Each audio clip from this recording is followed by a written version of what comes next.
The dental clinic was a sanctuary of silence for Minjun. Outside these walls, he was the shadow that controlled the soul underworld, a man whose word could shift markets and silence cities. But inside this room, under the warm glow of the overhead light, he was merely a patient, and Zena was the only person who looked at him without a trace of fear or ambition in her eyes. Her movements were clinical and precise, her dark skin luminous against the crisp white of her uniform. For 3 years, their relationship had been a slow-motion dance. He would arrive on schedule, and she would gently guide him into the chair. They spoke of mundane things, the shifting weather in Seoul, the quality of coffee, the pressures of professional life. Minjun guarded his identity with lethal efficiency, but with Zena, the armor he wore grew heavy and unnecessary. He felt a profound sense of peace here, a dangerous luxury he knew he shouldn't enjoy. "You're clenching again, Minjun," Zena murmured, her voice a soft, melodic anchor. She didn't press for the reasons behind his stress. She simply waited, her hands steady as she worked. "It's just a long season," he replied, his voice deeper than he intended. He looked at her, truly looked at her, and felt a pull that terrified him. She was brilliant, intuitive, and clearly had no idea that the man sitting in her chair was the architect of the very city she walked through. He protected her by keeping his distance, ensuring that his life of volatile power never bled into her world. But every Tuesday, the restraint became harder to maintain. He pulled a small, sealed envelope from his coat pocket, a letter intended for the anonymous pen pal program he had joined. He had spent weeks crafting it, pouring his deepest, most unfiltered thoughts onto the page. He wrote about the isolation of power, the longing for a soulmate who could see past the status, and the quiet dreams he kept buried in his chest. Zena noticed the envelope. "Writing something important?" "Just to a friend," he lied, his gaze fixed on her face. "Someone who listens better than most people." "Everyone deserves to be heard," she said, smiling that gentle, disarming smile. He felt the letter burn in his pocket, a secret tether connecting his two worlds. He was falling for the woman in the chair, and he was falling for the ghost in the letters. He was already hopelessly entangled, and he had no intention of untangling himself. The appointment ended, but as he left the clinic, he knew the routine was shifting. He was no longer content with being just a patient. He wanted to be the man she deserved. The letters were the only place where Minjun shed his skin. He wrote about the smell of rain on hot asphalt, the feeling of loneliness in a crowded room, and the way the light shifted in the afternoons. He wrote to the stranger, never knowing that the woman reading those words was the same woman who treated his dental health. Zena, meanwhile, found her life centered around those envelopes. The pen pal service had matched them perfectly. She wrote back about her frustrations with hospital administration, her love for jazz, and her dream of finding someone who wasn't intimidated by her drive. She was unknowingly corresponding with her favorite patient, the one man who had ever made her heartbeat spike in that very chair. They met at a quiet cafe for coffee, a ritual that had become the highlight of their weeks. Minjun wore a simple, unbranded sweater, his hair slightly tousled. Zena felt a thrill whenever he walked in, a mix of curiosity and an intense magnetic attraction she couldn't explain. "You look different today," she noted, stirring her latte. "I'm trying to be more honest," Minjun said, leaning forward. "With myself, with the people who matter." Zena watched him, her eyes searching. "And who matters to you, Minjun?" He didn't hesitate. "You do." The air in the cafe seemed to vanish. The confession was sudden, sharp, and laden with the weight of 3 years of unspoken tension. Zena didn't recoil. Instead, she leaned closer, the space between them closing. "I think you've mattered to me since the first time you walked in, even if I didn't want to admit it." They talked for hours, moving past the surface-level small talk.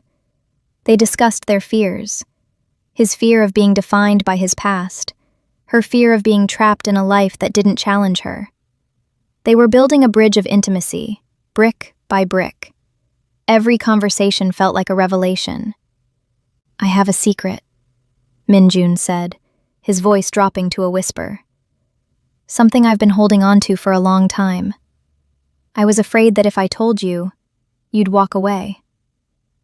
Xena looked at him, her heart pounding. She had a secret too, the suspicion that the man in front of her was the same soul she talked to in her letters. She reached out, placing her hand over his. "I don't walk away from the things that matter," she promised. He turned his hand over, interlacing his fingers with hers. The connection was electric, a confirmation that they were meant to orbit each other. He was moments away from telling her everything, about the life, the power, the danger. But he hesitated. He wanted this moment to be perfect, free from the shadow of his criminal life. He wanted to be a man worthy of her, even if it meant risking everything he had built. The weeks followed a pattern of stolen moments. Between the clinic and their coffee dates, the foundation of their relationship solidified into something unbreakable. Min-jun was still the Mafia boss, still the man who pulled strings in the darkness. But his priority had fundamentally shifted. Everything he did now was through the lens of protecting Xena and building a future where they could be together. He started closing down his most dangerous operations. He delegated authority, consolidated his wealth, and began the slow, tedious process of transitioning his life. It was a move that drew suspicion from his rivals and resentment from his lieutenants. But he didn't care. For the first time, he had something to lose that was worth more than money or power. Xena, however, was growing suspicious. She noticed the way his phone lit up at odd hours, the way he would occasionally flinch when a car backfired, and the constant, subtle surveillance that seemed to follow him. She was an intelligent, perceptive woman. She knew he was involved in something complex. But she trusted him. She trusted the man she had learned to love through letters, and the man she held hands with at the cafe. One rainy afternoon, she arrived at the cafe early. Min-jun was already there, speaking with a man in a dark suit. The conversation was intense, hushed, and clearly about something illicit. She watched from the doorway, her breath catching in her throat. She saw Min-jun's posture, the dominance, the authority, the way he radiated a power that made the other man shrink. She realized then that he wasn't just a businessman. He was something much larger. She stepped into the cafe, and the intensity vanished. Min-jun saw her, and the cold mask dropped, replaced by that warm, familiar look of adoration. He dismissed his associate with a sharp nod, and the man departed without a glance. "Xena," he said, rising to meet her. She walked to the table, her heart racing. "Who was that?" He sighed, realizing the truth was pressing against the door. "Someone from my old life." "How old?" she asked, her voice steady. "Older than the life I have with you," he replied. "But it's a life I'm leaving behind. I've been trying to find a way to tell you, but I was terrified. I didn't want to bring you into the mess." "I don't care about the mess," Xena said, sitting down. "I care about the person you are right now. And I care about the person who writes those letters. Are they the same, Min-jun?" He looked at her, his expression a mixture of relief and vulnerability. "Yes, they are the same." She smiled, a slow, beautiful realization dawning on her. The mystery was solved, but the journey was just beginning. The revelation didn't shatter their connection. It strengthened it. Xena wasn't naive. She understood that a man like Minjun had a past, but she also saw the intentionality behind his transition. He was choosing her, and that choice was the most powerful thing she had ever witnessed. "You should have told me," she said, her voice gentle as they walked through a secluded park. "I wanted to be someone else for you," Minjun admitted. "I wanted to be a man you could be proud of, not a man you had to worry about." "I'm proud of you for changing," she said, stopping to look at him. "That takes more courage than anything else." The peace was interrupted by the reality of his former life. Word had spread of his withdrawal, and his rivals were interpreting it as a weakness. They were beginning to move against his territory, testing the limits of his influence. Minjun felt the familiar call of the underworld, the demand to defend his position, but he refused to engage. He had moved on. He moved them to a safe house, a quiet estate on the outskirts of the city. It was a place of luxury and seclusion, designed for protection. He brought his closest security detail, men he trusted with his life, to ensure Xena's safety. "Are you sure about this?" Xena asked, looking at the high gates. "I'm sure about us," he replied, pulling her into an embrace. "This life isn't perfect, but it's ours, and I'll do whatever it takes to keep it safe." He was still the Mafia boss, but he was evolving. He was a protector now, not a predator. He spent his days divesting his assets and ensuring that his exit from the criminal world was absolute. It was a dangerous, high-stakes game, but he played it with the same brilliance that had made him a king. Xena began to learn the language of his world, the nuances of his power, the complexity of his history. She didn't judge him. Instead, she became his anchor. She reminded him of who he was outside of the violence, the man who enjoyed jazz and late-night coffee. She gave him a reason to fight for a different kind of life. The psychological tension between them shifted from suspicion to deep, unspoken trust. They were a team, navigating the end of one life and the beginning of another. And as the threats from the outside world intensified, their bond only grew tighter. They weren't just two people in love. They were partners in a survival story that was rapidly turning into a romance for the ages. The final move against Minjun came sooner than he anticipated.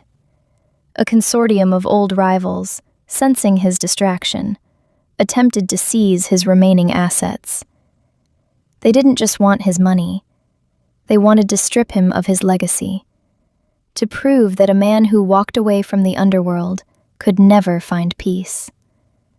They attacked the estate in the dead of night. Minjun, however, was prepared. He had spent years anticipating this kind of betrayal. He didn't respond with brute force. He responded with surgical precision.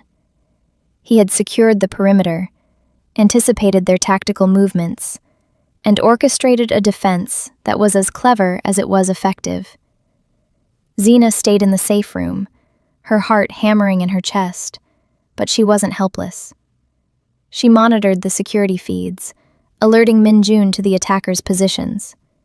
She was his eyes and ears, the partner who stood by him, even when the danger was real and immediate.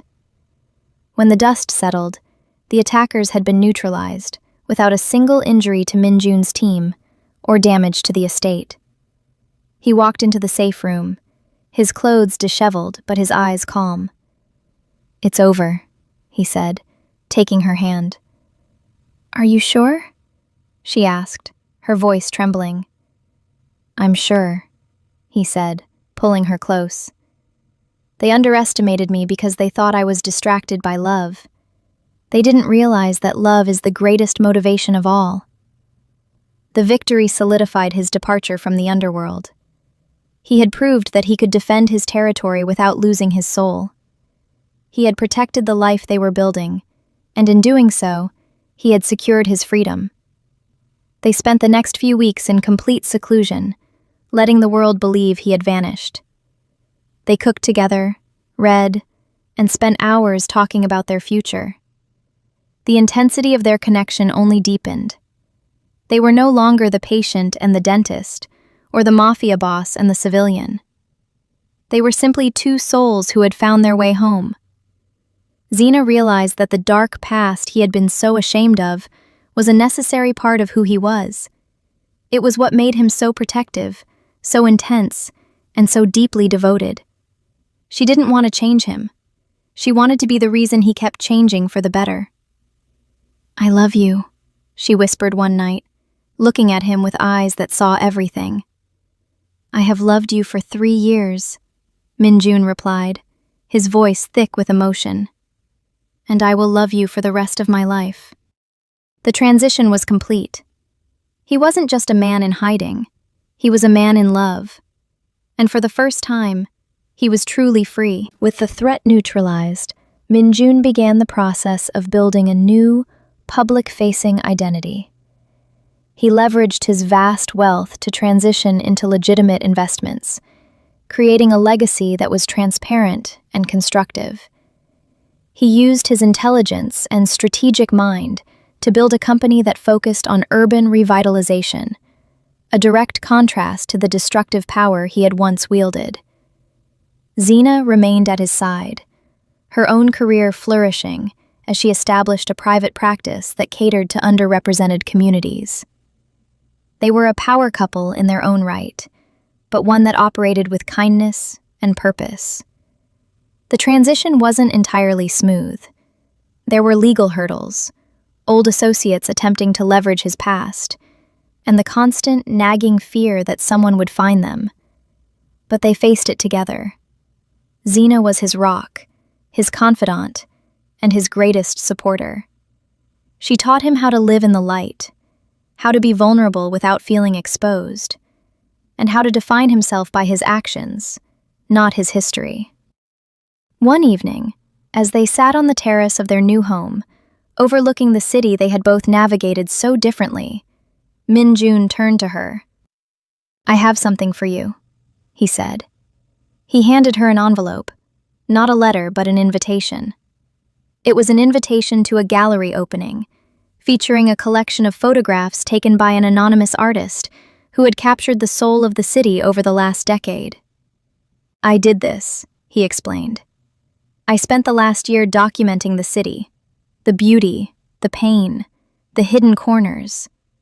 This is the man I am now." Xena looked at the photos, her eyes misting. They were stunning, raw, empathetic, and profoundly moving. They were a testament to a man who had seen the darkness and chosen to capture the light instead. "This is who you are," she said, looking at him with pride. "You're not a mafia boss, and you're not a hidden ghost. You're an artist, a creator." He took her hand, his heart full. "I'm the man who loves you. That's who I am." They walked into the gallery together, hand in hand. The city they had both called home was now a place where they could truly live, not just survive. The shadows were behind them, and the future was wide open. They were no longer defined by the secrets they kept, but by the love they shared. A love that had survived the underworld, the silence, and the fear. They were finally, completely, together. The gallery opening was a resounding success.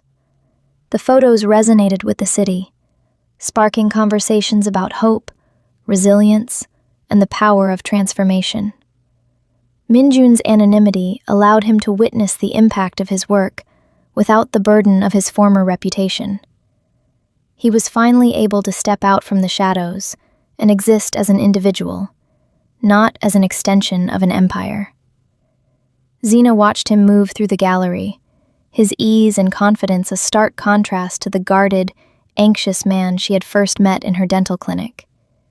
He was a new man, one who had shed the weight of his past to embrace a future that was uniquely his.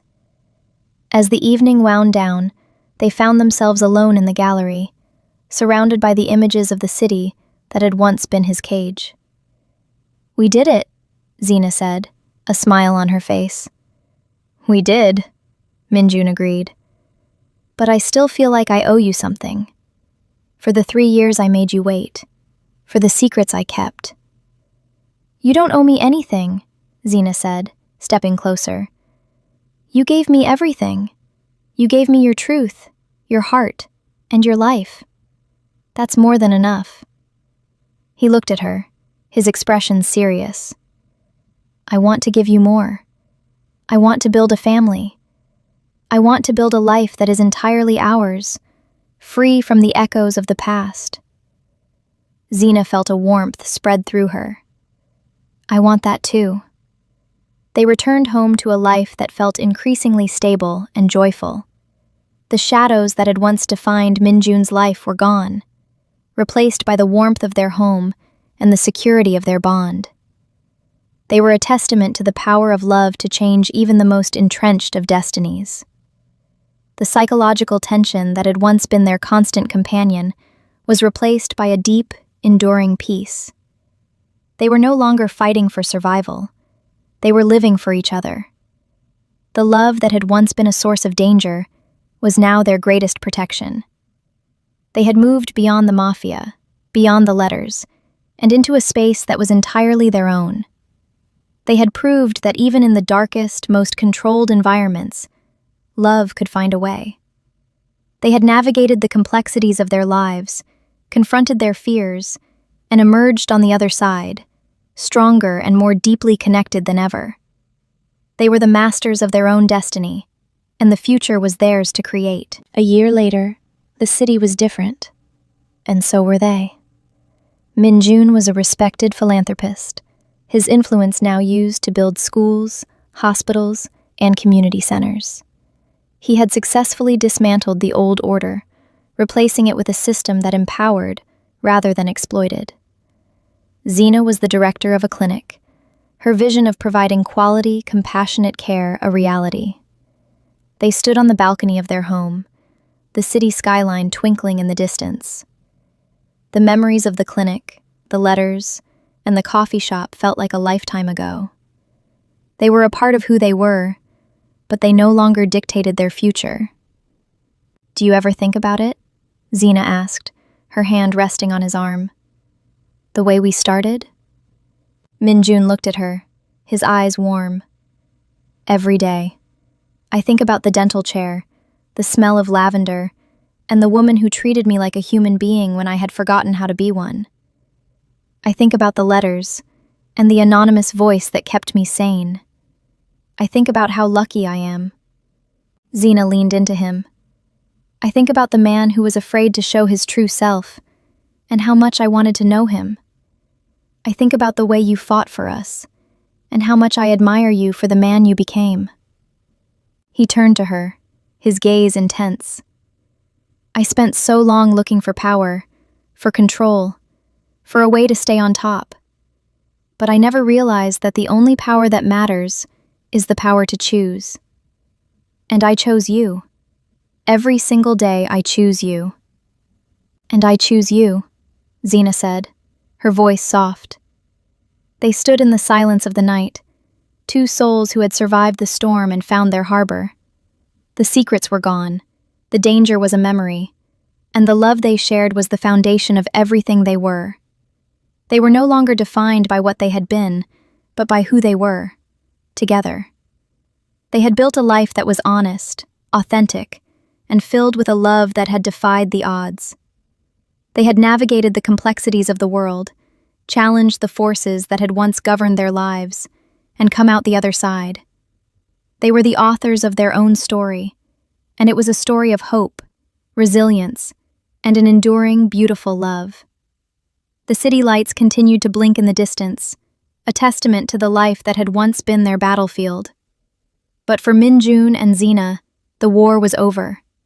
They had won, not through force, but through the quiet, steady strength of their hearts.